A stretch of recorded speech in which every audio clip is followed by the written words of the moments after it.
দুর্বা, হ্যাঁ এনার্জি একটু কম। আমি একটু আগে বের হয়েছিলাম বাহিরে।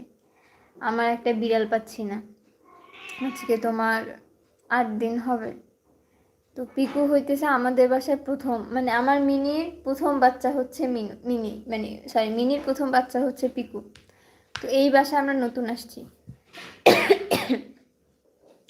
তো এখান থেকে ওকে পাচ্ছি না, আজকে 8 দিন হয়েছে। তো এই সারা এলাকা, মানে এই যে বাসায় আমি এখানে, মানে আমরা যে বাসায় আসি, ধরো আমরা আগের বাসায় যেখানে ছিলাম ওইখানে আটকা থাকতো, বলতে ও এখানে ছোটোবেলা থেকে বড় হয়েছে, যে কারণে সব কিছু চিনে।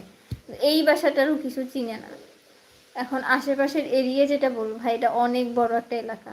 মানে তুমি এখান থেকে বের হয়ে একটার পর একটা, একটার পর একটা ঢাকার মতো, মানে গল্লির পরে গল্লি, মানে বোঝা যায় না যে এর শেষ সীমানা কোথায়। তো এরকম একটা বাসায় আছি। তো কই খুঁজবো না খুঁজবো, খুঁজতে খুঁজতে আম্মু আর আমি দুজনেই শেষ, টায়ার্ড হয়ে গেছি। এখন চিন্তা করতেছি যে আগের বাসায়, যে বাসায় ছিলাম আমরা, সেই বাসায়ও চলে যেতে পারি কিনা। কারণ ওরে যখন আমি আনছি ঝুড়িতে আনছি, তো ও খুবই শান্ত ছিল। আর ও বড় বিড়াল, ছোট না। তো হয়তো ওইখানে চলে যেতে পারে, তো সেইখানে আবার যাব।